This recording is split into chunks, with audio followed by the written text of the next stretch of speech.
Good morning मेरे प्यारे विद्यार्थियों। तो आप सब कैसे हैं? उम्मीद करते हैं कि आप लोग बहुत ही अच्छे होंगे और अपनी पढ़ाई को अपने एग्जाम के तरफ ले जाने का प्रयास कर रहे होंगे, जिसके लिए मैं स्टार्ट किया हूं आप लोगों के लिए नया सेशन। इस सेशन से जुड़ें और आपको बहुत ही इस सेशन से फायदा होने वाली है, क्योंकि मैं लेकर आया हूं आपको 1 से लेकर 15 चैप्टर जो हिस्ट्री का पढ़ना है। उसमें से हम 15 चैप्टर्स में से आपको सब जो है इम्पोर्टेंट प्रश्न को करवाने का प्रयास करूंगा। इम्पोर्टेंट प्रश्न यानी वीवीआई क्वेश्चन को मैं कराने का प्रयास करूंगा। तो आप लोगों से रिक्वेस्ट है कि आप हमारे क्लास को प्रतिदिन देखें और चैनल को सब्सक्राइब कर लें, अपने दोस्तों के पास शेयर कर दें ताकि उनको भी इस वीडियो से लाभ हो सके। मैं वही प्रश्न लेकर आया हूं जो आपके लाइफ वाले एग्जाम से लेकर जो आप भी अपने इंटर का एग्जाम देने वाले हैं, आगामी परीक्षा में पूछे जाएंगे, वो उस तरह के सवाल जो पीछे की परीक्षा में पूछा गया है वो सारे सवाल मैं लेकर आया हूँ। और हर चैप्टर से लगभग मैं 50 क्वेश्चन सेलेक्ट किया हूँ, 50 क्वेश्चन, जिसमें से आप लोगों को बहुत सारे प्रश्न जो है याद ही होंगे। जो मैं क्लास में आप लोगों को कराया हूँ, क्लास जो मैं ऑफलाइन कराता हूँ, वो क्लास का और ये क्वेश्चंस का बहुत ही डिफरेंट होगा आप लोगों के लिए, क्योंकि वीवीआई क्वेश्चन को मैं यहाँ पे सिर्फ करूंगा, वीवीआई क्वेश्चन जो आपके लिए काम दे। ठीक है, तो चलिए हम स्टार्ट करते हैं नया सेशन को। और सारा सब्जेक्ट यहाँ पे मैं कराऊंगा। 15 चैप्टर है यहाँ पे आपका, जो कि आपका चैप्टर खत्म होने से पहले ऑब्जेक्टिव पूरा खत्म हो जाएगा। जो हमारा एमसीक्यू जो क्वेश्चन है वो हमारा 15 चैप्टर का 15 से 16 दिन में ये खत्म हो जाएगा। ठीक है, बाकी फिर हम इसके बाद कराएंगे पॉलिटिकल साइंस का, या तो एक दिन ये एक दिन वो कराएंगे। तो आप लोग जुड़िए। चलिए मैं पहले सवाल को करते हैं। ठीक है, पहला सवाल नंबर 1 है, थोड़ा देखते हैं हम लोग। सवाल नंबर 1 है, हड़प्पा हड़प्पा सभ्यता की मोहरें किस चीज की बनी होती है? हाँ भाई, बताना है आपको कि हड़प्पा, सबसे पहले हड़प्पा जो है आपका पाकिस्तान में पड़ता है, पंजाबी प्रांत में। और यह रावी नदी के तट पे है, मांटा गोमरी जिला में। ठीक है, तो चलिए, हड़प्पा में सबसे पहली बार जो खुदाई कराए थे वो दयाराम साहनी कराए थे 1921 में। तो आप लोग ये सारे चीजों को ध्यान में रखते हुए आगे बढ़ेंगे, लेकिन मेनली हम जो ये सवाल है उस पे करेंगे। ठीक है, क्योंकि हम चैप्टर जब पढ़े हैं, चैप्टर 1 तो हम लोग पूरा डिटेल इसका पढ़ चुके हैं। हम लोगों को बस यही क्वेश्चंस को जो है रियलाइज करना है और मैं रिवीजन कराने का प्रयास कर रहा हूँ। चलिए मैं स्टार्ट करता हूँ और फिर से एक बार से रिपीट करता हूँ क्वेश्चंस को। देखिए यहाँ पे क्वेश्चंस नंबर 1 है, हड़प्पा सभ्यता की मोहरें किस चीज की बनी है? यहाँ पे 4 ऑप्शन दिया गया है। ठीक है, 4 ऑप्शन दिए गए हैं। पहला है लोहा, दूसरा है तांबा, तीसरा है कांसा और चौथा है सेल खरी। बताना है कि हड़प्पा का जो मोहरे हैं वो कौन सा वस्तु का बना हुआ था। तो दोस्तों ये जो राइट आंसर है, आप कमेंट करके भी बता सकते हैं कि कौन सा आंसर। अगर डी है तो डी बोलिए, ए है तो ए बोलिए। ठीक है, तो ये जो है option D is the correct answer होगा सवाल नंबर 1 का।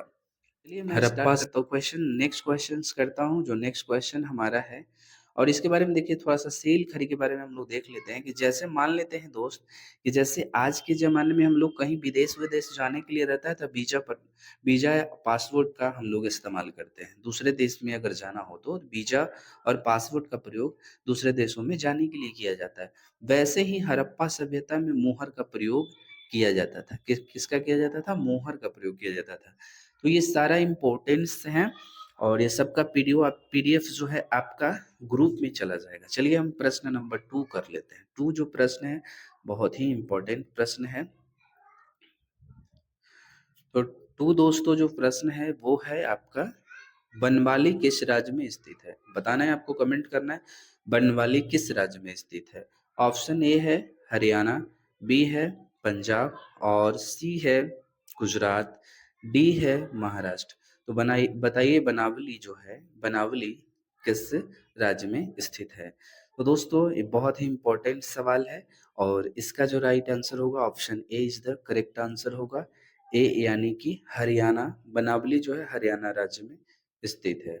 अरे हरियाणा की इसकी राजधानी है चंडीगढ़ की। ठीक है, चलिए हम सवाल नंबर, इसका थोड़ा सा एक डिटेल थोड़ा सा देख लेंगे। यहाँ पे इम्पोर्टेंट टॉपिक है, जैसे हम लाए हैं जो आप लोगों के लिए बहुत ही इम्पोर्टेंट है। जैसे है कि यहाँ पे देखिए बनावली जो है, बनावली हरियाणा में स्थित है। बनावली कहाँ है? हरियाणा में स्थित है। ये बनावली कहाँ है दोस्तों? हरियाणा में स्थित है। कालीबंगान, कालीबंगान राजस्थान में है। कालीबंगान राजस्थान में है, ठीक है। क्या है? कालीबंगान कहाँ है? राजस्थान में है। उसके बाद धौलावीरा, धौलावीरा और लोथल दोनों गुजरात में स्थित हैं। धौलावीरा और लोथल दोनों गुजरात में स्थित हैं। चलिए नेक्स्ट प्रश्न करेंगे, प्रश्न नंबर 3 को। प्रश्न नंबर 3 हम लोग करेंगे। जो हम लोग एग्जाम में क्वेश्चन आया है वही हम सवालों को करेंगे दोस्तों। जैसे देखिए, ये जो क्वेश्चंस है वो आपका 2019 में आया है। 2019 में ये आया है। बहुत ही वीवीआई क्वेश्चन है ये सब।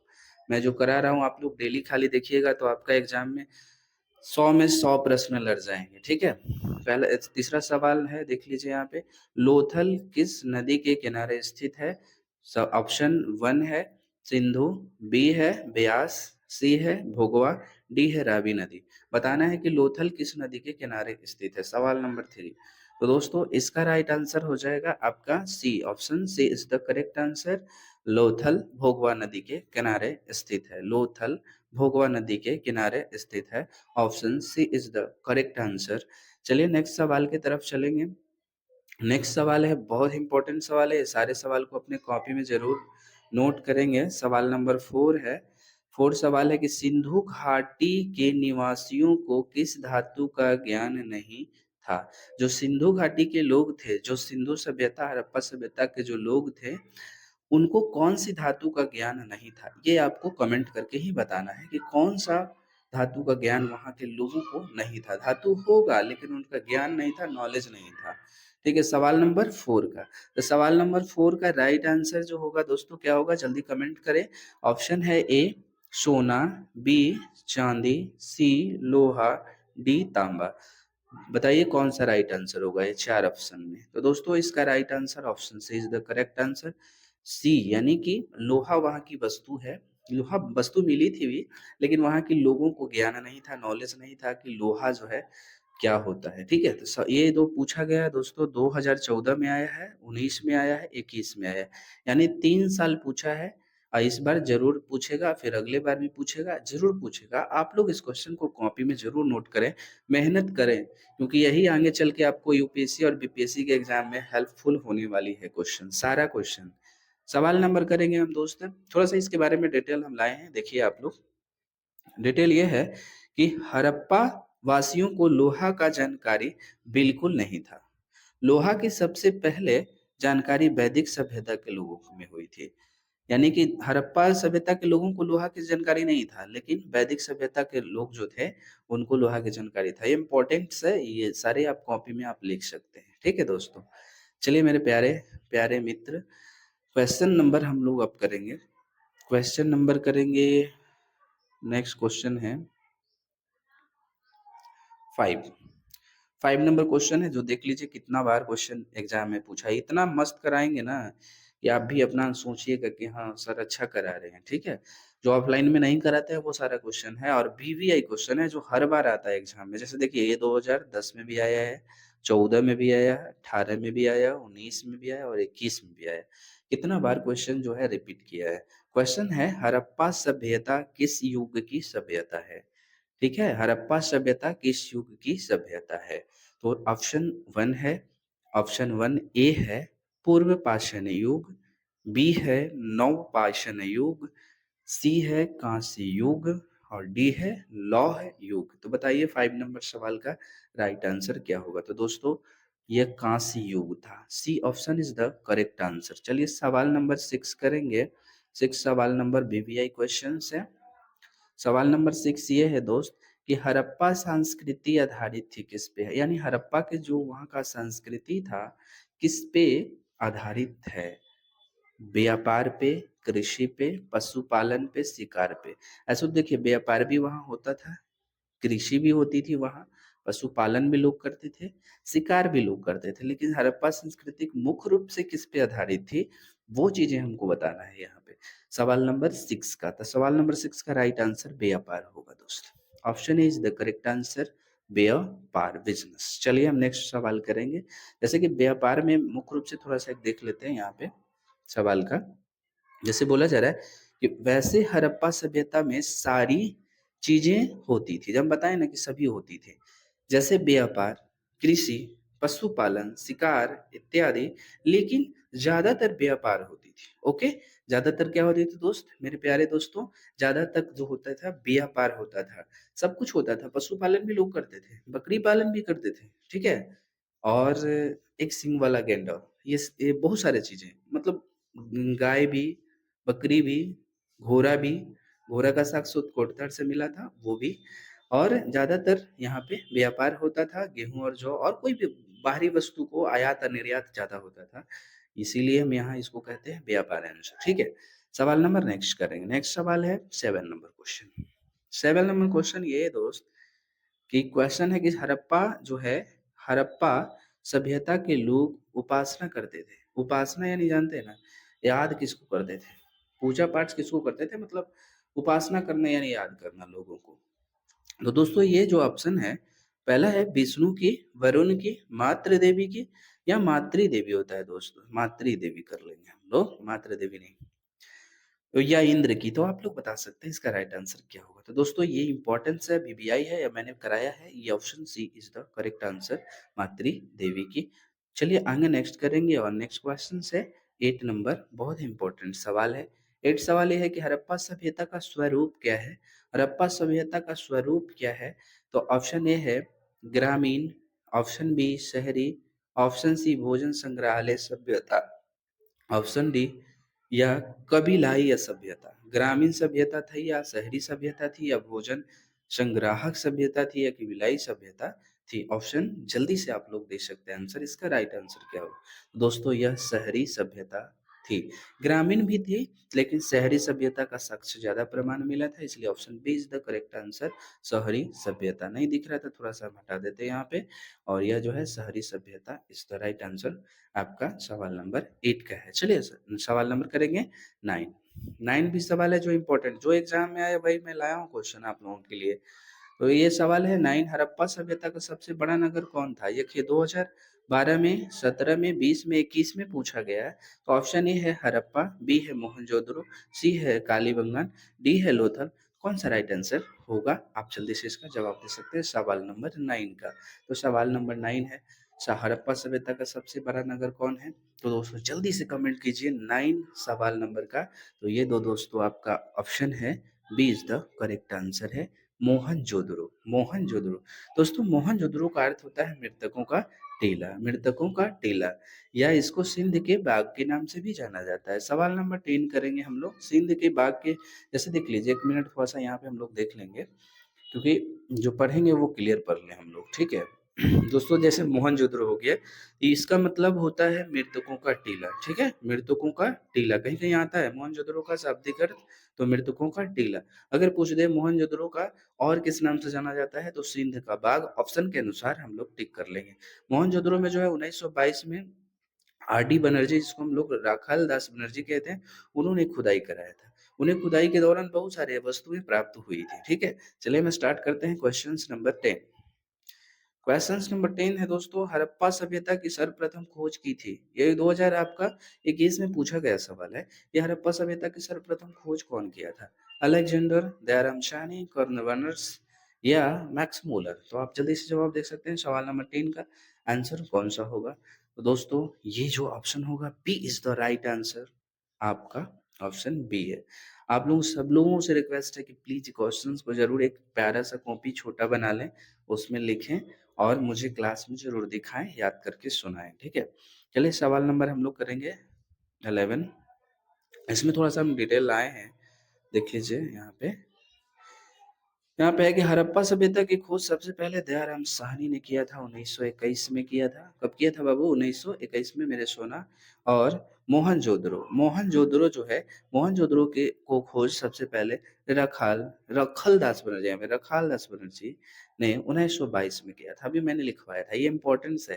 हड़प्पा की खोज दयाराम साहनी मोहनजोदड़ो का 1922 में राखालदास बनर्जी ने किया था। तो इसलिए यहाँ पे राइट आंसर इसका जो हुआ था हम लोगों का, ये वाला option B is the correct answer हुआ था। क्लियर है?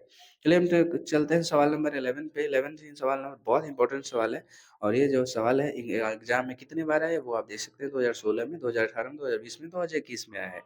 ये सवाल है, हड़प्पा किस नदी के किनारे स्थित है? बताना है आपको कि हड़प्पा किस नदी के किनारे स्थित है।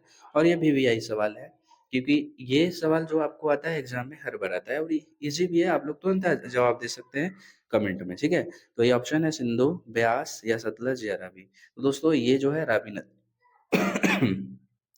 दोस्तों क्या है, ये रावी नदी के तट पे स्थित है। रावी नदी के तट पे स्थित है हड़प्पा। चलिए हम नेक्स्ट क्वेश्चन सवाल नंबर करेंगे 12। सवाल नंबर हम लोग करेंगे 12। ठीक है, सवाल नंबर 12 है दोस्त, बहुत इंपॉर्टेंट सवाल है। हड़प्पा सभ्यता की सबसे महत्वपूर्ण विशेषता थी क्या? हड़प्पा सभ्यता की सबसे महत्वपूर्ण विशेषता बताना है आपको। जैसे कि नगर योजना का वास्तुकला या व्यापार या कला या पशुपालन, वहां का कौन सा जो है विशेषता वो प्रमुख था, बताना है आपको। और कमेंट भी करना है कि हाँ ये है ऑप्शन ए या बी या सी या कुछ भी। तो दोस्तों ये इसका right answer option A is the correct answer. Option A is the correct answer. नगर योजना व वास्तुकला है। ठीक है, वहां का नगर का निर्माण इतना बेहतरीन था कि कुछ कहने लायक नहीं। उसके बाद है 13 नंबर सवाल है, हड़प्पा सभ्यता का प्रशासन था। हड़प्पा सभ्यता के प्रशासन किसे कहते हैं भाई? प्रशासन, पुलिस प्रशासन, यानी कि वहां का प्रशासन कौन था दोस्त? तो ये ऑप्शन है राजतंत्रात्मक, लोकतंत्रात्मक, नगरपालिका, गणतंत्रात्मक। तो जल्दी से बताइए 13 नंबर सवाल का। तो 13 नंबर सवाल का right answer option C is the correct answer, यानी कि ये जो है नगर पालिका। नगर पालिका C is the correct answer, VBI question. चलिए सवाल नंबर 13 का आंसर सी, ऑप्शन सी। चलिए नेक्स्ट करेंगे सवाल नंबर हम लोग।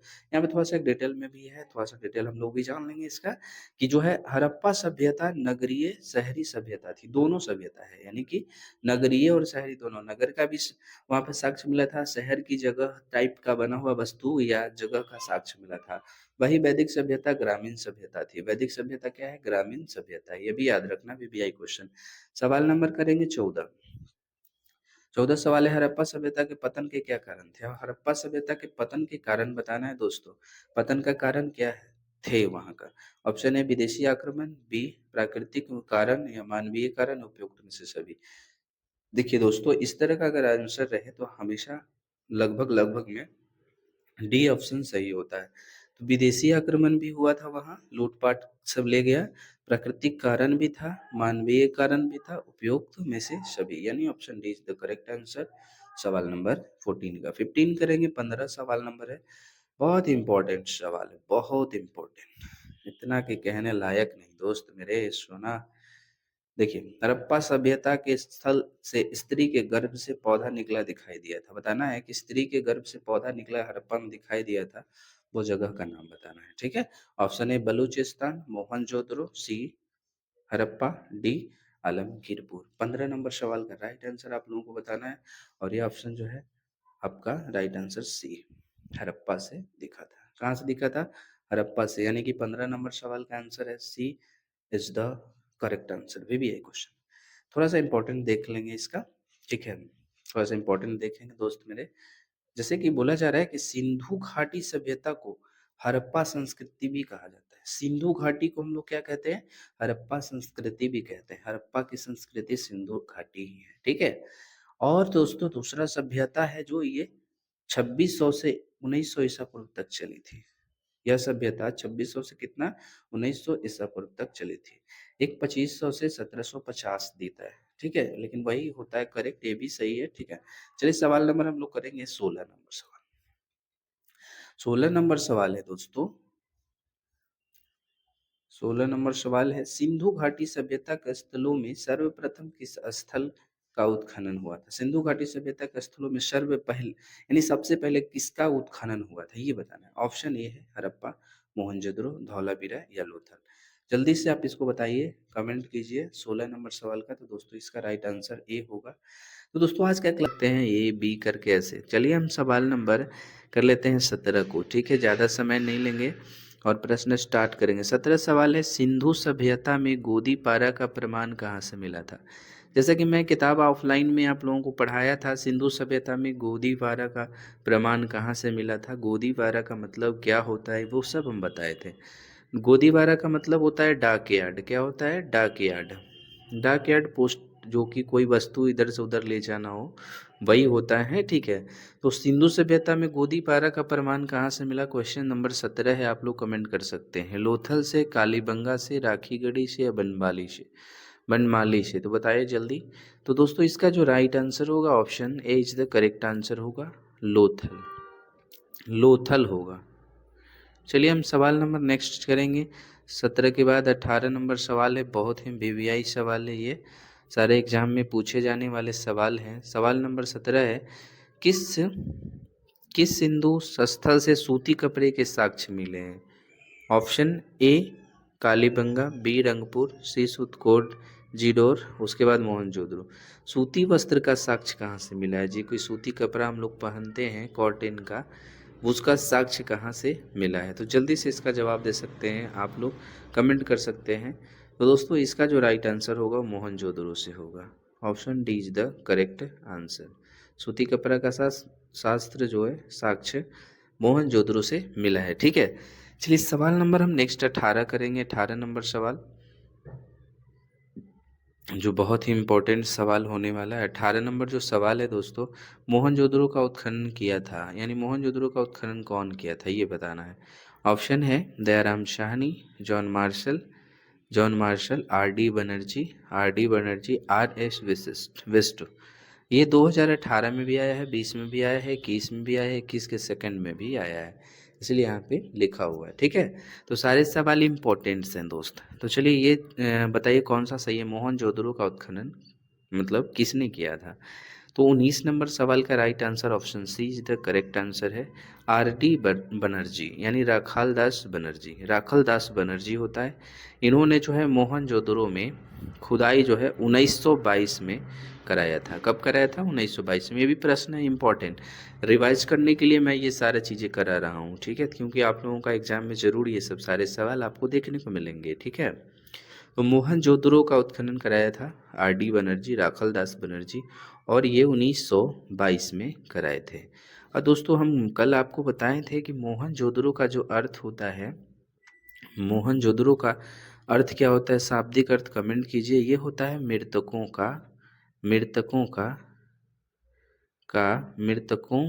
का टीला, या दोस्तों इसको और एक नाम से जाना जाता है जिसको हम लोग कहते हैं सिंध के बाग। सिंध के बाग के नाम से जाने जाता है। लिखावट पे नहीं जाना है, सुनकर भी लिख सकते हैं आप। पूरा वीडियो देखिएगा तो आपको समझ में ज़रूर आ जाएगा। तो मोहनजोदड़ो जो है 1922 में खुदाई हुआ था इसकी, और ये राखाल दास बनर्जी किए थे। मोहनजोदड़ो का अर्थ मृतकों का टीला होगा, और ये लड़काना ज़िले में पड़ता है। लड़काना ज़िले में ये पड़ता है। ये सारा डिटेल आपको जानते रहना है। ठीक है, सवाल नंबर 20 करेंगे दोस्त। कहीं गलती हो जाए तो कमेंट में आप बता सकते हैं कि सर ये गलत है। ठीक है ना, कोई दिक्कत नहीं है, हम लोग मिल के पढ़ेंगे। ठीक है, चलिए ये है सवाल नंबर 20। मोहनजोदड़ो किस नदी के किनारे बसा हुआ है? बस नदी का नाम बताना है। अभी हमको चाहिए था उस क्वेश्चन में जवाब दे देने के लिए। बोला जा रहा है कि मोहनजोदड़ो जो है, या सिंध की बाग, या मृतकों का टीला 1922 में खुदाई हुआ था। अभी हम जस्ट बताए हैं।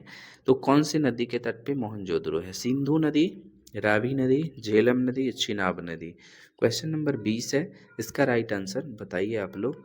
तो दोस्तों मोहनजोदड़ो जो है सिंधु नदी के तट पे बसा हुआ है। कौन सा नदी? सिंधु नदी। और दोस्तों ये जो है आपका एक 2021 में पूछा गया सवाल है, 2021 में ये आया हुआ सवाल।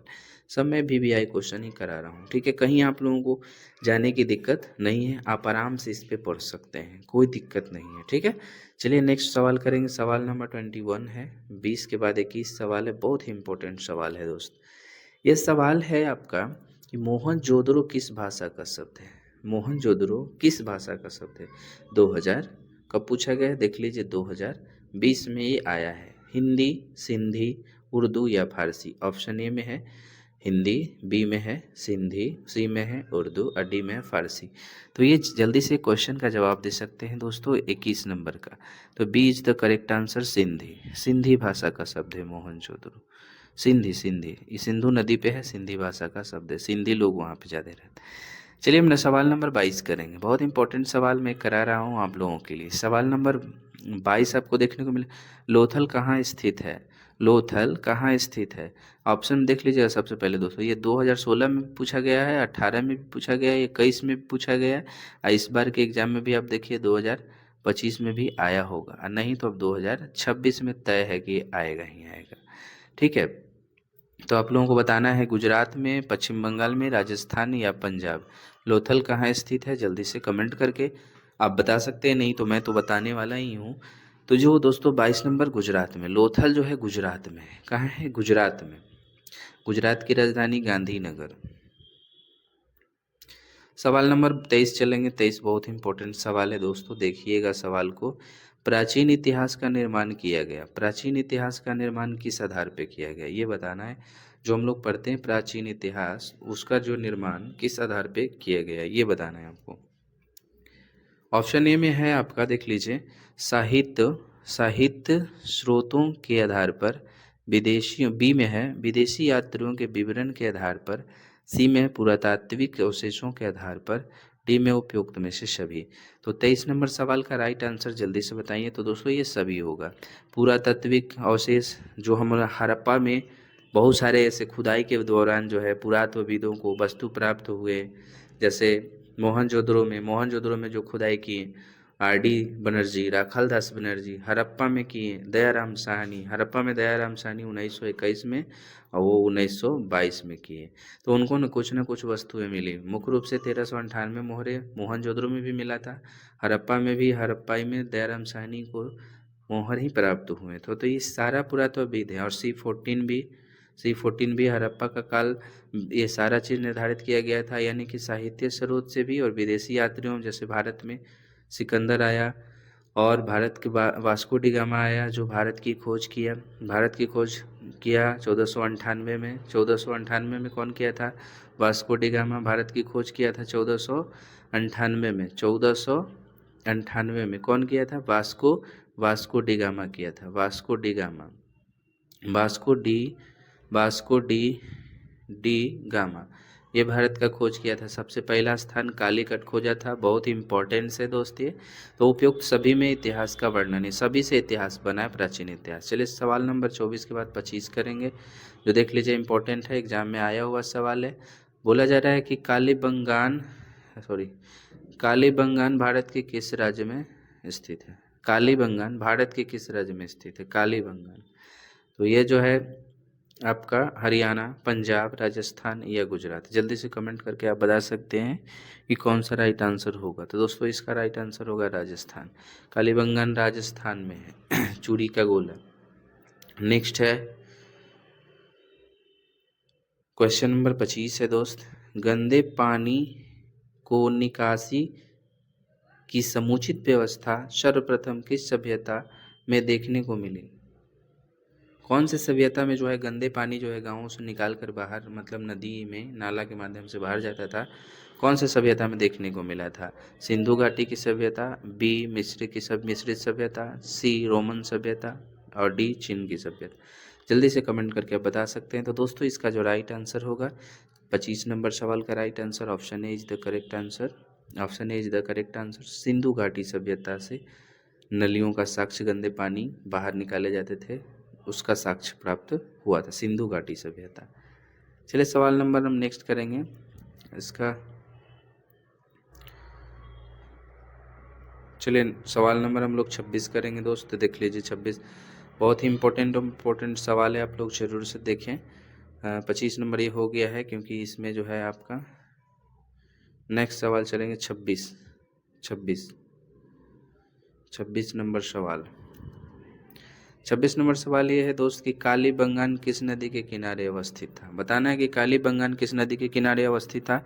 ऑप्शन ए रावी नदी, सिंधु नदी, सतलज नदी, सरस्वती को घगर नदी भी कहते हैं। तो कालीबंगान किस नदी के किनारे स्थित था? जल्दी से आप बता सकते हैं। 26 नंबर सवाल ए नदी, ए कालीबंगान जो है आपका डी सरस्वती नदी, सॉरी डी जो है सरस्वती नदी, या इसको घग्गर नदी भी कहते हैं। चलिए नेक्स्ट हम लोग करेंगे सवाल नंबर 27। 27 सवाल है दोस्त, सिंधु सभ्यता का बंदरगाह कौन था? बंदरगाह नगर कौन था सिंधु सभ्यता का, ये बताना है। Option A Harappa, B Mohenjodaro, C Kalibangan, D Lothal. तो कौन सा इसका राइट आंसर होगा सवाल नंबर 27 का? तो जल्दी आप लोग जवाब दे सकते हैं। तो दोस्तों इसका जो राइट आंसर होगा D option is the correct answer, Lothal. Lothal को बंदरगाह नगर भी कहा जाता है। सवाल नंबर हम लोग करेंगे 28। सवाल नंबर 28 है, सिंधु सभ्यता में नृत्य की मूर्ति कहाँ से मिली? सिंधु सभ्यता में नृत्य की मूर्ति यानी नृत्य टाइप की हुई लड़की का या तस्वीर कहाँ से, यानी उसका साक्ष्य कहाँ से मिला था, अस्थि? तो बताइएगा। Option A Mohenjodaro, B Harappa, C Kot Diji, D Rakhigarhi. कौन सा राइट आंसर होगा इसका, मोहनजोदड़ो या हड़प्पा या कोड दीजिए या राखी गढ़ी, बताइए जल्दी। तो 28 का राइट आंसर क्या होगा? तो 28 का जो राइट आंसर होगा option A is the correct answer, Mohenjodaro. चलिए नेक्स्ट क्वेश्चन हम लोग पढ़ेंगे, क्वेश्चन नंबर 29 क्वेश्चन ये है, इम्पोर्टेंट क्वेश्चन है। सिंधु सभ्यता का किस देश के साथ व्यापारी संबंध नहीं था? अभी बताना है आप लोगों को कि किस देश के साथ जो है व्यापारी संबंध नहीं था इसका। 29 नंबर सवाल का, मेसोपोटामिया, ईरान, अफगानिस्तान या चीन। जब हम आपको बुक पढ़ाए हैं ना तो हम सारा चीज़ ये बताए हैं, ठीक है ना, लेकिन आप लोग को ध्यान नहीं होगा, तो इसलिए ध्यान लगाने के लिए मैं ये स्टार्ट किया हूँ सीरीज, ठीक है। आप लोग देखिएगा और इसके बाद अदर सब्जेक्ट का डालेंगे हम लोग और क्लास करेंगे, ठीक है। चलिए 29 नंबर का राइट आंसर होगा डी, चीन। इसका चीन के साथ व्यापार नहीं था, मेसोपोटामिया के था, ईरान से भी है और अफगानिस्तान से भी था। ये सबसे जो है आयात और निर्यात होता था, व्यापारी संबंध था सिंधु सभ्यता का, लेकिन चीन से नहीं था। चीन की राजधानी Beijing, Afghanistan Kabul, Iran Tehran, Mesopotamia मिस्र काहिरा, ठीक है। मेसोपोटामिया का अर्थ क्या होता है, दो नदियों के बीच की भूमि, जैसे ही दो नदियों के बीच की भूमि को मेसोपोटामिया कहते हैं, ठीक है। चलिए नेक्स्ट सवाल नंबर हम लोग चलते हैं 30 पे। 30 नंबर सवाल ये है, सिंधुवासियों के प्रमुख देवता कौन थे? सिंधुवासी के प्रमुख देवता कौन थे, ठीक है। तो इंद्र, विष्णु, पशुपति, महादेव या गणेश। सिंधुवासी के प्रमुख देवता कौन थे? लोग जो है सिंधुवासी के जो लोग रहने वाले थे वो कौन से भगवान को मानते थे, किनको पूजा ज़्यादा करते थे? तो option C is the correct answer, C is the correct answer, Pashupati Mahadev की मूर्ति। सवाल नंबर 31 है, 31 इंपॉर्टेंट सवाल है भाई, देख लीजिएगा यहाँ पे। सिंधु घाटी सभ्यता का कौन सा स्थल मृतकों का टीला के रूप में जाना जाता है? जो हम ऊपर क्वेश्चन में किए हैं, ठीक है, हड़प्पा, चनहुद्रो, मोहनजोदड़ो या कालीबंगान। तो बताइए जल्दी। तो ये मोहनजोदड़ो हो गया। इसको हम लोग कहते हैं मृतकों का टीला। क्या कहा जाता है? मृतकों का टीला कहा जाता है। C is the correct answer, question number 31, ठीक है। चलिए सवाल नंबर हम लोग करेंगे 32, बहुत इंपॉर्टेंट सवाल है 32 है, सिंधु घाटी सभ्यता का कौन सा स्थल सिंधु का बाग कहा जाता है? देखिए वही क्वेश्चन है, यहाँ पे सिर्फ चेंज किया गया, मोहनजोदड़ो, हड़प्पा, लोथल या कालीबंगान। 32 का राइट आंसर क्या होगा, जल्दी से बताइएगा। 32 का राइट आंसर होगा ये, हम आपको बता दिए थे उसी समय कि जो मोहनजोदड़ो ये है ना, इसको दो नामों से और जाना जाता है। पहले को हम लोग कहते हैं मृतकों का टीला और दूसरा को हम लोग कहते हैं सिंध के बाग। यहाँ पे सिंधु बाग दिया, सिंध के बाग होता है, सिंध के बाग के नाम से जाना जाता है। ये तीनों पूछेगा सिंध के बाग के नाम से किसे न जाना जाता है, तो मोहनजोदड़ो को। पूछेगा मृतकों के टीला के नाम से तो मोहनजोदड़ो को, या पूछेगा मोहनजोदड़ो के अर्थ तो मृतकों का टीला, मोहनजोदड़ो के शाब्दिक अर्थ तो सिंध के बाग या मृतकों का टीला, दोनों में से कोई आंसर हो। 32 इज द करेक्ट आंसर ए। चलिए हम करेंगे 32 के बाद 33 is the question number 33। Question है, सिंधु सभ्यता में समाज का स्वरूप क्या होता है? सिंधु के जो लोग रहने वाले थे उसमें समाज को क्या कहा जाता था? समाज उस टाइप किस टाइप के था? जैसे ऑप्शन ए है मातृ सतात्मक, पितृ सतात्मक, दोनों में से कोई नहीं। जल्दी बताइए। 33 नंबर सवाल का राइट आंसर होगा option A is the correct answer, option A is the correct answer. चलिए हम लोग सवाल नंबर करेंगे 33 के बाद 34। 34 नंबर सवाल बहुत ही इंपॉर्टेंट सवाल है। सवाल नंबर 34 है, सिंधु घाटी सभ्यता किसके समकालीन नहीं मानी जाती है? ऑप्शन ए चीनी सभ्यता, मिश्रित सभ्यता, मेसोपोटामिया की सभ्यता, क्रिप्ट की सभ्यता। ये क्वेश्चन 2025 में जाकर चेक कीजिए, आया है। ठीक है, 2025 में क्या है, आया है ये क्वेश्चन। सिंधु घाटी सभ्यता किसके समकालीन नहीं मानी जाती है? तो 34 नंबर सवाल का right answer option A is the correct answer. इससे व्यापार का संबंध इससे नहीं था। चलिए आगे सवाल नंबर हम लोग करेंगे 35। 35 है, सिंधु सभ्यता का क्षेत्रफल किस आकार का है? आयताकार, वर्गाकार, वृत्ताकार, त्रिभुजाकार। ये तो आप लोगों को किताब पढ़ते समय ही मालूम होगा कि कौन सा है। सिंधु सभ्यता का क्षेत्रफल किस आकृति में था? 35। तो ये था त्रिभुजाकार। D is the correct answer question number 35 का। अब चले नेक्स्ट क्वेश्चन की तरफ 36। 36 भी बहुत ही प्यारा सा क्वेश्चन है। और किस सिंधु स्थल में महिला और पुरुष को एक सारथी दफनाया गया था? लोथल, सुतकोड़दा, राखीगढ़ी, बनावली। किस सिंधु स्थल में महिला और पुरुष को एक साथ दफनाया गया था? मतलब उसको दफनाया जाना, गड्ढा खोद कर। कौन सा मैं बताना जल्दी से, 1 बी सी डी। 36 का right answer option C is the correct answer, C Rakhigarhi में। चलिए सवाल नंबर हम लोग करेंगे 37 नंबर सवाल। इम्पोर्टेंट सवाल है, ठीक है, और एग्जाम में ये आया हुआ सवाल है कई एक बार। जैसे कि है कि सिंधु घाटी सभ्यता में विशाल स्नानागार के अवशेष कहाँ से प्राप्त हुए थे? ये भी हम लोग चैप्टर में पढ़ चुके हैं। 2010 में भी आया है, 2013, 15, 16, 17, 19। कितना बार आया देख लीजिए, 2, 3, 4, 5, 6 बार आ गया है। ये 6 बार क्वेश्चन आया है। 37 नंबर सवाल से 6 बार आया है कि सिंधु घाटी सभ्यता में विशाल स्नानागार के अवशेष कहाँ से हुए? A Harappa, Mohenjodaro, C Kalibangan, D Lothal. जल्दी से बताइए 37 नंबर सवाल का answer. Option B is the correct answer, स्नानागार मिला था मोहनजोदड़ो में। चलिए हम सवाल नंबर करेंगे 38 नंबर सवाल। सिंधु घाटी सभ्यता को जुड़वा राजधानी थी, घाटी सभ्यता की जुड़वा राजधानी कौन कौन थी? ऑप्शन ए मोहनजोदड़ो, चन्हुदड़ो, हड़प्पा लोथल, हड़प्पा मोहनजोदड़ो और लोथल और कालीबंगा। तो ये तो देखने से ही पता चल रहा है कि 38 का राइट आंसर सी होगा, क्योंकि हड़प्पा और मोहनजोदड़ो जो एक दूसरे की जुड़वा राजधानी है। चलिए हम सवाल नंबर करेंगे 39 नंबर। राखल दास बनर्जी को मोहनजोदड़ो के अवशेष किस वर्ष मिले थे? 2019, 9 में भी आया था, 13 में भी आया था।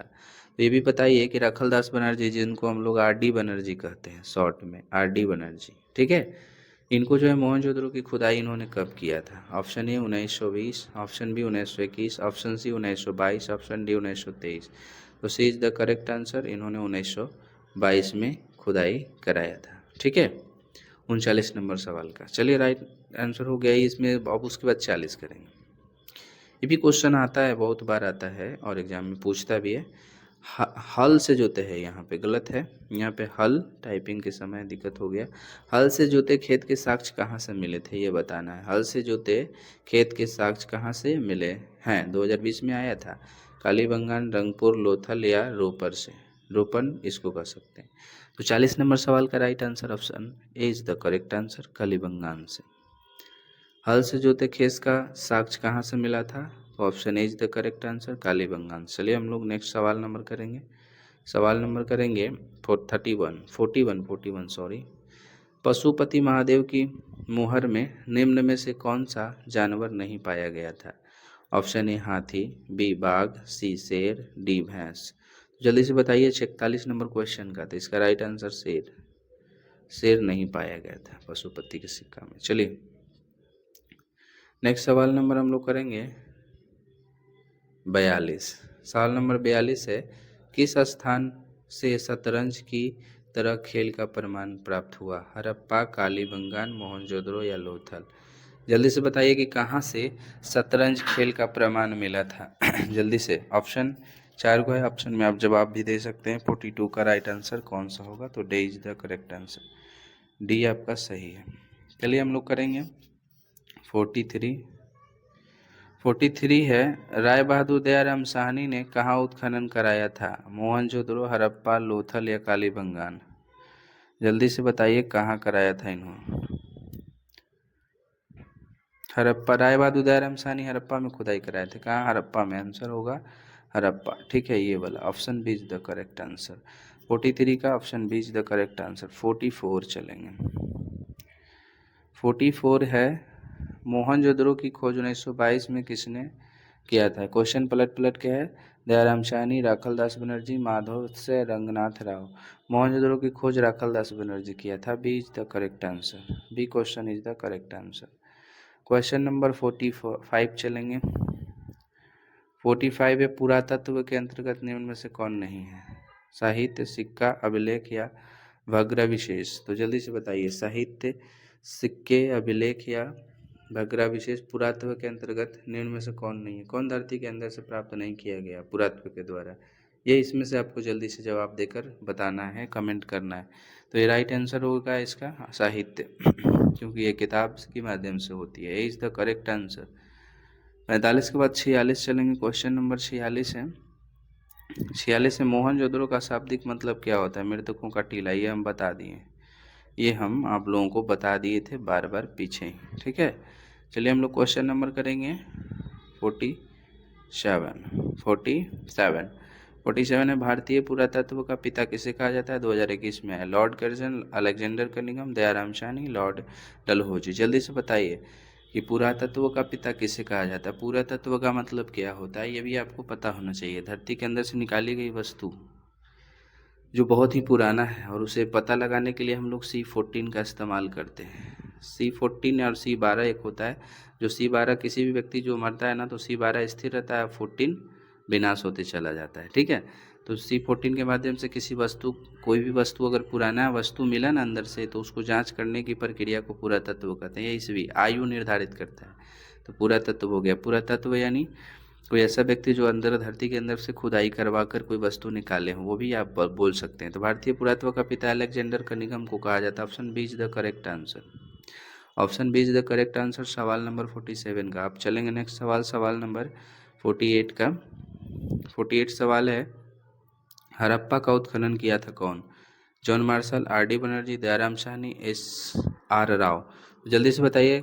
48 नंबर सवाल का आंसर जो होगा option C is the correct answer, Dayaram Sahni.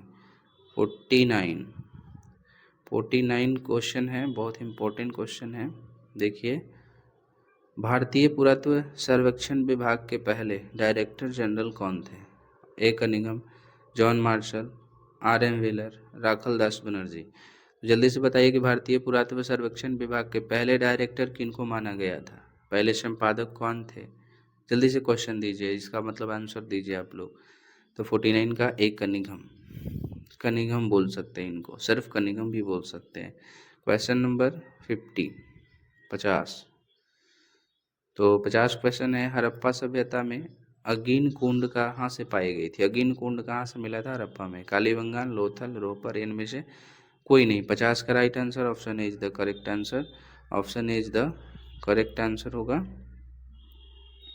Morning, आप सब कैसे हैं? आप लोगों के लिए लेकर आए हैं आज पॉलिटिकल साइंस का बहुत ही बेहतरीन और इंपॉर्टेंट क्वेश्चन जो एग्जाम में पूछे जाते हैं। अगर अभी से आप लोग मेहनत नहीं कीजिएगा तो आने वाले समय में बहुत ही दिक्कत होगा। इसलिए अभी से जितना भी क्वेश्चन आप कर पाएंगे करिए, आगे आने वाले समय में दिक्कत नहीं हो पाएगा। ठीक है, तो आप लोगों से नम्र निवेदन है कि आप अपनी कॉपी में जरूर ये लिखिए, ठीक है, क्वेश्चन को। तो चलिए मैं पहला क्वेश्चन करा रहा हूँ। पहला क्वेश्चन है, भारतीय राष्ट्रीय कांग्रेस के संस्थापक कौन थे? जल्दी बताना है। ऑप्शन है महात्मा गांधी, बी सीमांत गांधी, सी ए ओ ह्यूम और डी है लॉर्ड माउंटबेटन। तो जल्दी से बताइए कौन सा राइट आंसर इसका होगा। तो दोस्तों, इसका जो राइट आंसर होगा option C is the correct answer होगा, भारतीय राष्ट्रीय कांग्रेस के संस्थापक ए.ओ. ह्यूम। चलिए सवाल नंबर हम लोग करते हैं सेकंड। सेकंड सवाल बहुत इंपॉर्टेंट सवाल है, ये आता है, ये पूछा जा रहा है कि इंग्लैंड का वर्तमान प्रधानमंत्री कौन है? अभी का अगर पूछेंगे ना तो दोस्त, तो ये है किर किर स्टारमर। किर स्टारमर है, ठीक है। और इसमें क्वेश्चन के अनुसार है John Major, Tony Blair, David Cameron या इनमें से कोई नहीं। जल्दी से आप ऑप्शन दे सकते हैं सवाल नंबर 2 का। तो इसका राइट आंसर होगा ऑप्शन डी, इसमें से कोई नहीं। ठीक है, चलिए सवाल नंबर हम लोग करेंगे 3। बहुत ही इंपॉर्टेंट सवाल है सारा। सी है, प्रत्यक्ष प्रजातंत्र किस देश में है? प्रत्यक्ष प्रजातंत्र किस देश में है? अगर आप लोग चैप्टर पढ़े हैं तो प्रत्यक्ष प्रजातंत्र का मतलब पता ही होगा। तो ऑप्शन है अमेरिका, बी है भारत, सी है स्विट्जरलैंड और डी है नेपाल। तो जल्दी से कमेंट करिए प्रत्यक्ष प्रजातंत्र किस देश में है? तो दोस्तों इसका जो राइट आंसर होगा option C is the correct answer यानी स्विट्ज़रलैंड, ठीक है? चलिए हम लोग सवाल नंबर करेंगे 4 बहुत इंपॉर्टेंट सवाल। सवाल नंबर 4 है अंग्रेजों की फूट डालो और शासन करो की नीति निम्न में से किसको बढ़ावा देता है? अंग्रेजों को फूट डालो और शासन करो की नीति लॉर्ड रिपन द्वारा किया गया था मतलब अपनाया गया था और ये जो है आपका ऑप्शन बताना है हिंदू-मुस्लिम संघर्षों को, बी अंग्रेजों की दमनात्मक नीति को, सी महिलाओं के शोषण को, डी बेरोजगारी को। अंग्रेजों की फूट डालो और शासन करो की नीति किस लिए मतलब किया गया था? किस लिए यह नारा दिया गया था कि फूट डालो और राज्य करो? ये नीति जो है लॉर्ड रिपन द्वारा दिया गया है, तो कब मतलब क्यों दिया गया था? किसके उपरांत में दिया गया था? ऑप्शन ए, बी, सी या डी? जल्दी से बताना है। तो सवाल नंबर 4 का A option is the correct answer. ये था हिंदू-मुस्लिम में संघर्ष कराना, लड़ाई करवाना, झगड़ा कराना और उस पे राज करना, ठीक है? वो राज करता और हिंदू-मुस्लिम को झगड़ा करवाता। इसी को कहते हैं फूट डालो और राज करो की नीति। चलिए हम लोग कहते हैं क्वेश्चन करेंगे 5। 5 नंबर क्वेश्चन है 5 नंबर सवाल है महात्मा गांधी प्राण त्याग के समय निम्न में से किन शब्दों का संबोधन किए थे? जब महात्मा गांधी डेट कर रहे थे, मर रहे थे बेचारा, मरते दम अंतिम साँस तक उनके मुँह से कौन-सा वाणी निकला था? जय Shri Krishna option A, B Allah, B क्या है अल्लाह, सी हे राम और डी है वाहेगुरु। जल्दी से आप बता सकते हैं कौन-सा राइट आंसर होगा? तो दोस्तों इसका जो राइट आंसर है 5 नंबर सवाल का वो option C is the correct answer C. वो जब मर रहे थे ना भाई तो उनके मुँह से हे राम निकला था। हे राम निकला था, ठीक है? और इनको मारे थे नाथूराम गोल्डेश प्रार्थना सभा में, समझे? और इनका जन्म हुआ था 2 अक्टूबर 1869 को पोरबंदर नामक स्थान पे, ठीक है? और 30 जनवरी 1948 को ये मर गए थे। चलिए हम सवाल नंबर 6 करेंगे, बहुत इंपॉर्टेंट सवाल है। सवाल ये है कि हैदराबाद का भारतीय संसद में विलय किस प्रकार हुआ? हैदराबाद को भारतीय संसद में विलय किस प्रकार किया गया था? स्वेच्छा से, बलपूर्वक, अंग्रेजों के माध्यम द्वारा या उपयुक्त में से सभी की तरह से? तो क्वेश्चन नंबर 6 है, इसका राइट आंसर ऑप्शन बी है, बलपूर्वक, जबरदस्ती। चलिए सवाल नंबर करेंगे 7 बहुत इंपॉर्टेंट सवाल सब है। तब एग्ज़ाम में आया हुआ ही सवाल है। 7 सवाल है, भारत में सुदूर पूर्व क्षेत्रों के पुनर्गठन किस संशोधन अधिनियम के द्वारा किया गया? ऑप्शन ए है 27वां संविधान संशोधन अधिनियम 1972, ऑप्शन बी है 30वां संविधान संशोधन अधिनियम 1973, ऑप्शन सी है 36वां संविधान संशोधन अधिनियम 1975 और डी है 42वां संविधान संशोधन अधिनियम 1976। तो कौन-सा राइट आंसर है कि भारत के सुदूर पूर्व क्षेत्रों के पुनर्गठन किस संशोधन के अधिनियम से हुआ था? सवाल नंबर 7 है तो दोस्तों इसका जो राइट आंसर होगा वो होगा आपका A, option A is the correct answer. ऐसे भी इतना बड़ा-बड़ा अगर सवाल रहे ना तो ज़्यादातर आंसर ए ही रहता है और चलिए नेक्स्ट सवाल करेंगे 8 नंबर सवाल, बहुत इंपॉर्टेंट सब सवाल है। 8 नंबर सवाल है द्विराष्ट्र सिद्धांत का प्रतिपादन किस दल या संगठन से संबंधित है? द्विराष्ट्र का प्रतिपादन किस दल या संगठन से संबंधित है? ऑप्शन ए है भारतीय राष्ट्रीय कांग्रेस, बी मुस्लिम लीग, सी राष्ट्रीय स्वयंसेवक सेवक और डी इनमें से कोई नहीं। तो इसका जो राइट आंसर होगा क्या होगा क्वेश्चन में आप जवाब दे सकते हैं कमेंट करके। दोस्तों इसका जो राइट आंसर होगा option B is the correct answer, Muslim League यानी द्विराष्ट्र सिद्धांत का प्रतिपादन किस दल का संगठन है? तो ये मुस्लिम का है। मुस्लिम लीग का स्थापना 1906 में हुआ था। चलिए हम लोग करेंगे आगे। सवाल नंबर 9 निम्नलिखित में से कौन भारतीय संघीय व्यवस्था की विशेषता नहीं है? भारतीय संघीय व्यवस्था की विशेषता नहीं है, ये बताना है। ऑप्शन ए दोहरी नागरिकता, बी शक्तियों का विभाजन, सी स्वतंत्र न्यायिक व्यवस्था, डी संविधान की सर्वोच्चता। तो 9 नंबर सवाल का राइट आंसर कमेंट कर सकते हैं आप लोग। दोस्तों इसका जो राइट आंसर होगा 9 नंबर का वो होगा option A is the correct answer, दोहरी नागरिकता। चलिए सवाल नंबर हम लोग करेंगे 10 सवाल नंबर 10 इंपॉर्टेंट है। भारतीय संघीय व्यवस्था में किसे अधिक शक्तियाँ प्राप्त है? संघीय व्यवस्था में किसको ज़्यादा पावर प्राप्त है, ये बताना है। तो 10 ऑप्शन ए, ऑप्शन बी यहाँ पे सी दिया है, ऑप्शन सी और ऑप्शन डी तो कौन-सा सही होगा जल्दी से बताइए 4 ऑप्शन में से। तो दोस्तों इसमें जो है भारतीय संघीय व्यवस्था में किसे अधिक शक्तियाँ प्राप्त है तो सेंटर को। हम लोग मुख्यमंत्री को ज़्यादा पावर है कि प्रधानमंत्री को? आप लोग भी जानते हैं कि पीएम को ज़्यादा पावर होगा मुख्यमंत्री से, सीएम का कम होगा, पीएम का ज़्यादा होगा इसलिए सेंट्रल सरकार है पीएम और ये राज्य सरकार है इसलिए पावरफुल जो है हमारा संघीय शक्ति जो है केंद्र को मिलता है। चलिए हम लोग करते हैं सवाल नंबर 11 ये सब एग्ज़ाम में पूछा गया सवाल है। किस राज्य को हाल में विभक्त कर भारत के 29वें राज्य के रूप में तेलंगाना की स्थापना की गई? कौन-सा राज्य को तोड़कर 2 पार्ट्स में बाँटा गया है? जो कि जिसकी राजधानी जो है जिसकी राज्य के रूप में तेलंगाना की स्थापना की गई है। तो आंध्र प्रदेश है, option B Tamil Nadu, option C Kerala, option D Karnataka. तो जल्दी से आप लोग बताइए कौन-सा राइट आंसर होगा, ठीक है? तो दोस्तों इसका जो 11 का जो राइट आंसर होगा option A is the correct answer. Andhra Pradesh, Hyderabad और तेलंगाना, ठीक है? चलिए हम लोग करेंगे क्वेश्चन नंबर 12 इम्पोर्टेंट क्वेश्चन है। 12 नंबर सवाल है केंद्र राज्य संबंधों में प्रमुख अड़चनें क्या रही? केंद्र राज्य संबंधों में प्रमुख अड़चनें क्या रही? ऑप्शन ए राज्यपाल की भूमिका, अनुच्छेद 356, राज्यों की केंद्र पर निर्भरता, इनमें से सभी। तो जल्दी से बताइए इसका राइट आंसर। केंद्र राज्य संबंधों में प्रमुख अड़चनें क्या रही है? प्रमुख अड़चन केंद्र में क्या रही है? ऑप्शन 4 है, आप लोगों को जवाब देना है, तो इसका इनमें से कोई नहीं। देखिए, राज्यपाल की भूमिका केंद्र राज्य से संबंधित नहीं है, अनुच्छेद 356 से भी केंद्र राज्य से संबंधित नहीं है, और राज्यों के केंद्र पर निर्भर, ये सारा सेंट्रल के बारे में बात हो रही है, इसलिए हमारा D option is the correct answer होगा। चलिए हम लोग करेंगे क्वेश्चन नंबर 13। 13 क्वेश्चन है, सौराष्ट्र किस राज्य का अंग है? महाराष्ट्र, राजस्थान, कर्नाटक या गुजरात? सौराष्ट्र किस राज्य का अंग है? एग्जाम में आता है, 2018 में आया है। सौराष्ट्र किस राज्य का अंग है, ये बताना। 13 नंबर सवाल, इसका राइट आंसर होगा Gujarat. D is the correct answer, Gujarat. चलिए सवाल नंबर हम लोग करेंगे। सवाल नंबर करेंगे, संविधान के किस अनुच्छेद में केंद्र और राज्य के बीच विधायी संबंधों का उल्लेख है? अनुच्छेद ये बताना है कि किसमें जो है मतलब विधायी संबंधों का उल्लेख मिलता है, राज्य के बीच विधायी संबंधों का उल्लेख किस अनुच्छेद से मिलता है? ऑप्शन ए अनुच्छेद 245 से 255, ऑप्शन बी अनुच्छेद 240 से 250, ऑप्शन सी अनुच्छेद 352 से 360, ऑप्शन डी इनमें से कोई नहीं। तो जल्दी से बताइए आप राइट आंसर 14 का। 14 का right answer option A is the correct answer होगा, 245 से लेकर 255, ये इज द करेक्ट आंसर। सवाल नंबर 15 करेंगे, बहुत इंपॉर्टेंट सवाल है। सवाल नंबर 15 है, बजट का संबंध किस पक्ष के साथ होता है? बजट का संबंध किस पक्ष के साथ होता है? ए आय, बी व्यय, सी आय व्यय दोनों, या डी आय यानी क्या होता है? इनकम, व्यय यानी खर्चा करना, आय व्यय यानी खर्चा और कमाना दोनों, इनमें से कोई नहीं। तो बजट का संबंध किससे होगा? तो ये तो साफ पता चल रहा है कि आप बजट करेंगे, कमाएंगे भाई, तो उसको बचाएंगे भी और खर्च भी करेंगे। तो 15 नंबर का राइट आंसर तो साफ अच्छा लग रहा है कि ये होगा, option C is the correct answer. चलिए हम लोग करेंगे अब 16 नंबर सवाल, बहुत इंपॉर्टेंट सवाल है, बहुत ही बढ़िया सा सवाल है। 16 नंबर है कि भारत में वित्त आयोग का कार्यकाल कितना होता है? वित्त आयोग का कार्यकाल बताना है आपको कि कितना दिनों का होता है, 5 वर्ष, 4 वर्ष या 6 वर्ष, या इसमें से कोई नहीं। तो दोस्तों, वित्त वित्त आयोग का कार्यकाल जो होता है वो होता है लगभग 5 साल का। कितना साल का भाई? 5 साल का वित्त आयोग। चलिए हम लोग करते हैं सवाल नंबर 17। 17 सवाल है, इंपॉर्टेंट सवाल। नवोदित राष्ट्र का सबसे पहला कार्य क्या होता है? गरीबी दूर करना, राष्ट्र निर्माण करना, दुश्मन देशों से युद्ध करना, अंतर्राष्ट्रीय संगठनों में शामिल होना। कौन सा राइट आंसर होगा 17 का?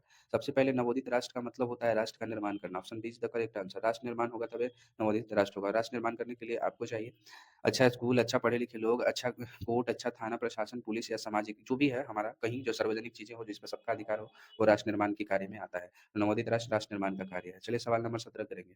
17 नंबर सवाल बहुत इंपॉर्टेंट, 18 है। 18 नंबर सवाल बहुत इंपॉर्टेंट है। 17 एक बार फिर से देख लेते हैं। ठीक है, 18 नंबर हम लोग सवाल करेंगे। 18 नंबर सवाल इंपॉर्टेंट है। पंडित जवाहरलाल नेहरू प्रथम प्रधानमंत्री के रूप में शपथ निम्नलिखित में से किस स्थान पर लिए थे? संसद भवन, ए बी लाल किले, सी जंतर मंतर और डी संविधान सभा में। जब पहला बार प्रधानमंत्री पंडित जवाहरलाल नेहरू बने थे तो कहाँ से जो है शपथ ग्रहण लिए थे? कौन स्थान से? कौन स्थान पे? तो जल्दी से बताना। तो इसका राइट आंसर होगा B is the correct answer, Lal Qila. चलिए हम लोग सवाल नंबर करते हैं 19। 19 नंबर सवाल बहुत इंपॉर्टेंट सवाल है। विविधता में एकता का सिद्धांत निम्नलिखित में से किस देश का प्रमुख सिद्धांत है? भारत, पाकिस्तान, बांग्लादेश या चीन? तो जल्दी से कमेंट कर सकते हैं इसका 19 नंबर सवाल का। तो इसका राइट आंसर होगा आपका option is the correct answer, विविधता में एकता भारत में ही है। चलिए सवाल नंबर हम लोग करेंगे 20। 20 सवाल बहुत इंपॉर्टेंट है। भारत में लोकतंत्र की बहाली के बाद भारतीय नागरिकों का अधिकार प्राप्त हुआ है। ये मौलिक अधिकार, मतदाता के अधिकार, मतदान का अधिकार या जनप्रतिनिधि चुनने का अधिकार या उपयुक्त में से सभी, सब बता सकते हैं आप लोग। तो इसका तो ऐसे ही दिख रहा है कि डी होगा। D option is the correct answer. मौलिक अधिकार भी है, मतदान का अधिकार भी है और जनप्रतिनिधि चुनने का भी अधिकार है। जनता अपने से किसी को चुन सकती है। चलिए हम लोग करेंगे सवाल नंबर 21। सवाल नंबर 21 है, भारत सरकार विधि कल्याणकारी योजना को लागू किसके माध्यम से करता है? ऑप्शन ए राज्य के नीति निर्देशक सिद्धांत के माध्यम से, ऑप्शन बी मौलिक अधिकारों के माध्यम से, ऑप्शन सी संसदीय अधिनियम के माध्यम से, ऑप्शन डी मंत्रिपरिषद के निर्माण के माध्यम से। तो जल्दी से 21 नंबर सवाल बताइए दोस्तों, इसका राइट आंसर होगा ए। आज का क्लास इतना ही था। कल आपका हिस्ट्री की क्लास होगा, इंपॉर्टेंट चैप्टर 2 का। चैप्टर 2 का कल क्लास होगा। चैप्टर 2 का याद रखिएगा, क्योंकि सारा जो है क्वेश्चन इंपॉर्टेंट मैं कराऊंगा जब चैप्टर 2 का। तो आप लोग क्लास रेगुलर देखें। चलिए क्लास को एंड करते हैं। जय हिंद, जय भारत। गुड मॉर्निंग आप सभी को। तो आज लाए हैं आप लोगों के लिए हिस्ट्री का बहुत ही बेहतरीन सवाल। जैसे कि मैंने पहला चैप्टर 1 का मैंने कराया आप लोगों को, 1 का जितना भी कराया हिस्ट्री का वो सारा इंपॉर्टेंट ही क्वेश्चंस है। आप लोग कॉपी में लिखे, आने वाले समय में एग्जाम में आपको ज़रूर पूछे जाएंगे उस तरह के सवाल। अगर नहीं आए तो हमें बताइएगा, कमेंट कीजिएगा हमारे वीडियोज़ में, लेकिन आप लोग ज़रूर ये क्वेश्चन को लिखें। अभी भी हम करा रहे हैं आपको। तो ये है चैप्टर 2 का, ठीक है। चैप्टर 2 एनसीईआरटी में है, राजा, किसान और नगर। राजा और किसान और नगर के बारे में जैसे कि इसमें है, ठीक है। तो हम इसको पूरी तरह से, इसमें से क्वेश्चन जो है लगभग 60 से 70 क्वेश्चन है, लेकिन मैंने आज लगभग 30 क्वेश्चन कराने का प्रयास मतलब लाया हूँ आप लोगों के लिए और कराने का प्रयास करूँगा। तो चलिए हम स्टार्ट करते हैं। और सवाल नंबर 1 जितना भी कॉपी में लिखिएगा भाई, हमारे दोस्त हमारे जितने भी, आप अच्छे से अगर कॉपी में लिखेंगे उतने अच्छे आपको फल मिलेगा, क्योंकि यही मेहनत है। इसके बाद आपको मेहनत नहीं करना है। जैसे 12th में जाइएगा, बीए में जाइएगा तो उतना मेहनत नहीं करना है। इसी में आपको बहुत ज़्यादा मेहनत कर देना है ताकि आने वाला हर एग्जाम में आपको सोचना नहीं पड़े। सवाल नंबर 1 करेंगे। देखिए, क्षयमित्र की रचना कौन सी है? क्षयमित्र की रचना कौन सी है बताना है। अब ए है मुद्रा राक्षस, बी है अर्थशास्त्र, सी है बृहत कथा मंजरी, डी है कथा सरित सागर। यानी क्षयमित्र की रचना किसने किया? तो option C is the correct answer. ये आप लिख सकते हैं कॉपी में, ठीक है। क्वेश्चन आंसर है बृहत बृहत तत्कथा मंजरी। बृहत कथा मंजरी है, ठीक है, मंजरी सुन के भी लिख सकते हैं। सवाल नंबर 2 करेंगे। सेकंड सवाल बहुत इंपॉर्टेंट है। आप इस सारे सवाल को बढ़िया से करिए, आपकी लाइफ में ज़रूर उपयोग होगा इस तरह के सवाल। सेकंड सवाल ये है दूसरा कि इंडिका किसकी रचना है? 2014 में आया है, हर बार आता है इस तरह का सवाल। आप जो है फटाक से आप कमेंट कर सकते हैं। तो ये जो है option A Chanakya, B Megasthenes, C Harshavardhana, D Kalidas. Indica किसकी रचना है? तो जल्दी से कमेंट करें दोस्तों। ये जो राइट आंसर है मेगास्थनीज का है। ये लिखा हुआ किसका है? मेगास्थनीज का। D B is the correct answer. B is the correct answer. सवाल नंबर 3 करेंगे, थोड़ा स्पीड से करेंगे दोस्तों। 3 सवाल है, किस गुप्त शासक को लिच्छवी दोहित्र कहा जाता है? हम आप लोगों को जब ऑफलाइन क्लास लिए हैं तो पूरी तरह से चैप्टर 2 को पढ़ाए हैं। किस गुप्त शासक को लिच्छवी दोहित्र कहा जाता था? Option A Samudragupta, B Chandragupta, C Kumaragupta, D Skandagupta. जल्दी से कमेंट करिए कि कौन सा सही है। तो लिच्छवी दोहित्र के नाम से जो दोस्तों जाना जाता है वो समुद्रगुप्त को हम लोग जानते हैं। किनको जानते हैं? समुद्रगुप्त को। A is the correct answer. A क्या है? सही आंसर है आपका। चलिए हम लोग करेंगे 4 नंबर क्वेश्चन। 4 नंबर क्वेश्चन भी इम्पोर्टेंट ही है। गुप्त काल में हस्ती सेना का प्रधान को क्या कहा जाता था? गुप्त काल में जो हस्ती सेना का प्रधान था उसे क्या कहा जाता है? जल्दी से कमेंट कीजिए। इसमें 3 ही ऑप्शन है। ऑप्शन ए है महासंधि विग्रहिक, बी है महाछत्रपति और महाश्रवपति है, ठीक है। और उसके बाद सी है महापीलुपति, ठीक है, पीलुपति। तो बताइए कौन सा राइट आंसर होगा? गुप्त काल में हस्ती सेना का प्रधान किसे माना जाता है? तो option C is the correct answer दोस्तों। ये वाला ऑप्शन सही होगा। चलिए हम लोग करेंगे क्वेश्चन नंबर 5। क्वेश्चन नंबर 5 है, बहुत इंपॉर्टेंट, एग्जाम में पूछे जाते हैं इस तरह के सवाल। निम्न में से संत महिला थी? 19 और 21 दोनों में पूछा गया है। मीरा, बी अंडाल, सी कराइकल, डी इनमें से सभी। दोस्तों जहां आपको इनमें से सभी देखे लगभग आंसर वही होता है। तो D is the correct answer, इनमें से सभी। सवाल नंबर 6 करेंगे। सारा हम लोग पढ़े हुए हैं। सवाल नंबर 6 है, देख लीजिए। धम्म की शुरुआत किसने की? हम बार बार क्लास में भी रिपीट करते हैं इस तरह के सवाल को कि आप लोग बताएंगे जल्दी से, मुझे कुछ इसमें करना ही नहीं पड़े। तो बताइए कि धम्म की शुरुआत किसने की? धम्म क्या है? धम्म एक धर्म है जो अशोक द्वारा चलाया गया था। और इसमें ऑप्शन ए है चंद्रगुप्त मौर्य, बी है चंद्रगुप्त विक्रमादित्य, सी है अशोक और फिर डी है कनिष्क। तो बताइए राइट आंसर कौन होगा? धम्म की शुरुआत किसने किया? तो दोस्तों ये अशोक ने किया। Option C is the correct answer. Ashoka को 3 नाम से जाना जाता है, ठीक है। और वो तीनों नाम जो है उनका प्रथम अभिलेख से ही मिला था, मास्की में। चलिए हम स्टार्ट करते हैं क्वेश्चन नंबर 7। क्वेश्चन नंबर 7 है, बहुत इंपॉर्टेंट सवाल है। 7 है, समुद्रगुप्त की तुलना किस यूरोपीय संघ से की जाती है? समुद्रगुप्त की तुलना जो है किस यूरोपीय संघ से की जाती है, ये बताना है। Option A Hitler, B Napoleon, C Bismarck, D मुसोलिन।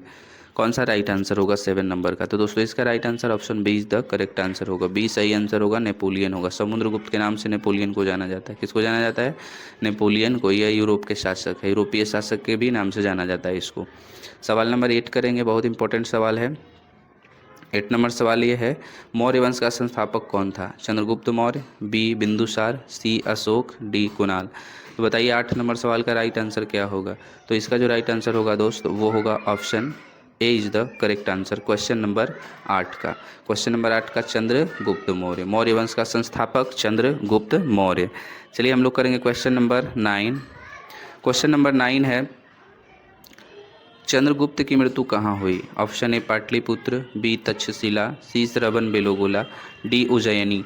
बताइएगा चंद्रगुप्त मौर्य मरे थे कहाँ, उनका मृत्यु कहाँ हुआ था? तो इनका मृत्यु जो हुआ था श्रवण बेलोगोला में हुआ था। C is the correct answer. Chandragupta Maurya की मृत्यु श्रवण बेलोगोला में हुई थी। सवाल नंबर 10 करेंगे, इम्पोर्टेंट सवाल है। सवाल नंबर 10 है, चंद्रगुप्त मौर्य किस धर्म को मानने वाला था? ऑप्शन ए बौद्ध, बी जैन, सी शैव, डी वैष्णव। चंद्रगुप्त कौन धर्म को मानता था? सवाल नंबर 10 है, वीवीआई क्वेश्चन। तो ये जो है जैन धर्म को मानता था। किस धर्म को मानता था? जैन धर्म को। सवाल नंबर 11 करेंगे। 11 है, मौर्य वंश का अंतिम राजा कौन था? ऑप्शन ए है अशोक, बी कुणाल, सी संप्रपति और डी बृहदर्थ।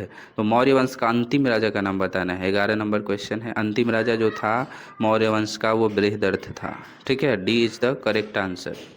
चलिए हम लोग सवाल नंबर करेंगे 12, बहुत इंपॉर्टेंट सवाल है। 12 सवाल है, मौर्यकालीन टकसाल का प्रधान कौन था? ये बताना है। ऑप्शन ए कोनाध्यक्ष, कोषाध्यक्ष, मुद्राध्यक्ष, पण्याध्यक्ष या लव्यनाध्यक्ष। मौर्यकालीन टकसाल का प्रधान कौन था? ये बताना है। टकसाल का प्रधान, 1 बी सी डी, बताइए जल्दी से। तो दोस्तों 12 नंबर सवाल का right answer option C is the correct answer है, पण्याध्यक्ष। Option C is the correct answer. सवाल नंबर करेंगे 13। 13 सवाल है, मौर्य वंश की राजधानी कहाँ थी? Option A Vidisha, B Delhi, C Pataliputra, D Rajgir. बताना है मौर्य वंश की राजधानी कहाँ थी। चारों ऑप्शन में से कोई एक ही है कि मौर्य वंश की राजधानी कहाँ थी, वो जल्दी से आप लोग इसमें जवाब दे सकते हैं 13 नंबर क्वेश्चन का। तो दोस्तों इसका right answer Pataliputra, Pataliputra, Pataliputra is the correct answer, C. Question number 15 14 करेंगे। 14 नंबर सवाल है, मौर्यकालीन राज्य कहाँ स्थित था? Option A Bihar, option B Bengal, C Orissa, D Madhya Pradesh. तो जल्दी से बताएंगे, बहुत ही अच्छा सवाल है ये, इंपॉर्टेंट सवाल है। मौर्यकालीन कलिंग राज्य कहाँ स्थित है ये बताना है। 14 नंबर सवाल का राइट आंसर जो दोस्तों का option C is the correct answer होगा। Option C is the correct answer, C Orissa. Orissa की राजधानी है भुवनेश्वर। ठीक है, चलिए हम लोग सवाल नंबर करेंगे 15 नंबर क्वेश्चन से, बहुत इंपॉर्टेंस। मौर्य प्रशासन में समाहर्ता कौन था? मौर्य प्रशासन में समाहर्ता किसे कहा जाता था? आंसर क्वेश्चन ए है, ऑप्शन ए केंद्रीय मंत्री, बी है राजकीय कर संग्रह अधिकारी, और सी है मुख्य न्यायाधीश, और डी है अंतःपुर रक्षक। बताइए कौन सा राइट आंसर होगा सवाल नंबर 15 का। तो दोस्तों इसका जो राइट आंसर होगा वो होगा आपका B option is the correct answer. राजकीय कर संग्रह अधिकारी को मौर्य प्रशासन के समाहर्ता को कहा जाता था। ठीक है, सवाल नंबर चले हम 16 की तरफ, बहुत इंपॉर्टेंट सवाल है। 16 नंबर सवाल ये है, मौर्य काल में ब्राह्मदेय क्या था? ए पशुदान, बी धनदान, सी भूमिदान, डी कृषिदान। आप लोग जवाब दे सकते हैं इसका, लेकिन पढ़ते होंगे तब तो, रीडिंग डालते होंगे किताब तब तो। जो मैंने क्लास कराया था उसमें सारा चीज़ हम लिखवा दिया था कि मौर्य काल में ब्राह्मदेय क्या था। 16 नंबर सवाल का right answer option C is the correct answer. चलिए अगर आप लोग किताब से नहीं पढ़ें तो हमारा ये क्लास आप लोग रेगुलर देखें, बहुत ही फ़ायदा होगा, बहुत फ़ायदा होगा, मैं ये कह रहा हूँ। चलिए सवाल नंबर 16 के बाद 17 सवाल है, बहुत इंपॉर्टेंट सवाल है 17। अशोक का व्यक्तिगत धर्म क्या था? यानी अशोक जो है किस धर्म को मानता था सबसे ज़्यादा? ऑप्शन ए बौद्ध, बी जैन, सी शैव धर्म, डी वैष्णव धर्म। आप बताइए कि अशोक किस धर्म को मानता था? ए में बौद्ध है, बी में जैन है, और सी में शैव है, और डी में वैष्णव धर्म है। तो जल्दी से बता सकते हैं। तो 17 का राइट आंसर होगा option A is the correct answer. Ashok बौद्ध धर्म को मानता था, option A is the correct answer. चलिए सवाल नंबर हम लोग करेंगे 18। 18 नंबर सवाल इंपॉर्टेंट है।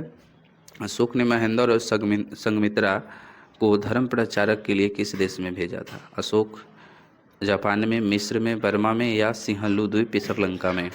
बताना, ये अंदर की क्वेश्चन है। अशोक ने महेंद्र और संघमित्रा, ये दोनों इनके पुत्र और पुत्री हैं। ठीक है, तो इसका राइट आंसर क्या होगा 18 का? Option D is the correct answer. Option D is the correct answer, Sri Lanka, सिंहले द्वीप में, श्रीलंका में। क्वेश्चन नंबर 19 करेंगे। 19 नंबर क्वेश्चन में भी ऑप्शन आपको मिलेगा 3 ही। 19 का जो बताना है क्वेश्चन, अशोक किस वंश का शासक था? नंद वंश, मौर्य वंश या गुप्त वंश। ये 3 ऑप्शन है, लेकिन भाई देख लीजिए 20 में भी, 10 में भी, 14 में भी, 20 में भी, 20 ए प्रथम पाली, सेकंड पाली, 21 में भी इस तरह से क्वेश्चन ये बार बार पूछा गया है। अशोक किस वंश का शासक था? तो बताइए ये जो शासक था वो नंद वंश या मौर्य वंश या गुप्त वंश का था। जल्दी से कमेंट कर सकते हैं कि 19 नंबर सवाल का राइट आंसर मौर्य वंश होगा, मौर्य वंश।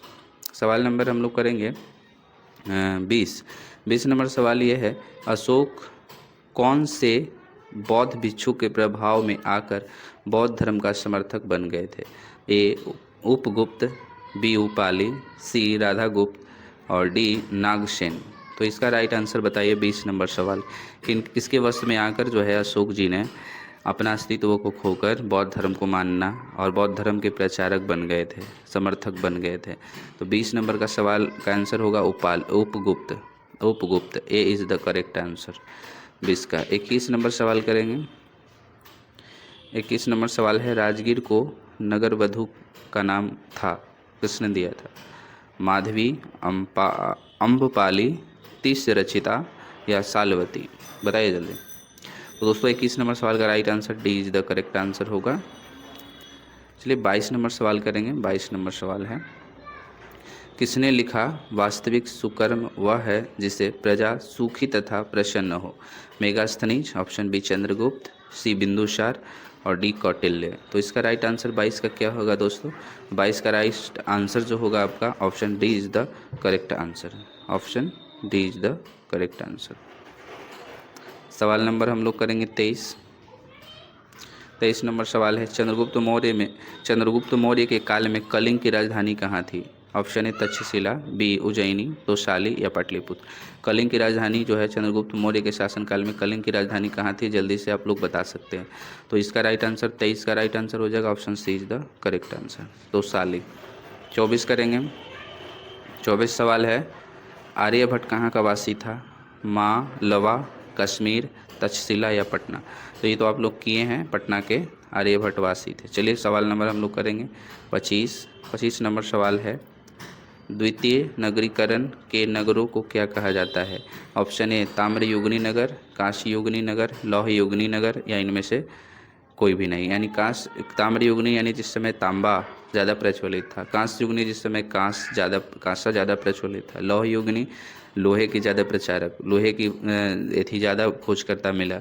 इनमें से कौन सही होगा? द्वितीय नगरीकरण के नगरों को क्या कहा जाता है? 25 नंबर का सवाल है, तो राइट आंसर इसका होगा ऑप्शन सी लौहयुगनी नगर। और उसके बाद 26 क्वेश्चन नहीं है, 27 नंबर हम लोग देखेंगे। 27 है, मेगास्थनीज किस यूनानी शासक के राजदूत के रूप में पाटलिपुत्र आया था? तो ऑप्शन ए है सिकंदर, फिलिप, सेल्यूकस या डिमेट्रियस। तो जल्दी से बताइए राइट आंसर इसका 27 का क्या होगा? तो 27 का जो राइट आंसर होगा दोस्त option C is the correct answer, Seleucus. आज के लिए क्लास 27 ही क्वेश्चन से मैं एंड करता हूँ। कल आप लोगों के लिए 30 से 40 क्वेश्चन आएंगे, तो आप लोग इस चैनल को सब्सक्राइब कर लें, लाइक कर लें और दोस्तों के पास शेयर करें। चलिए जय हिंद, जय भारत।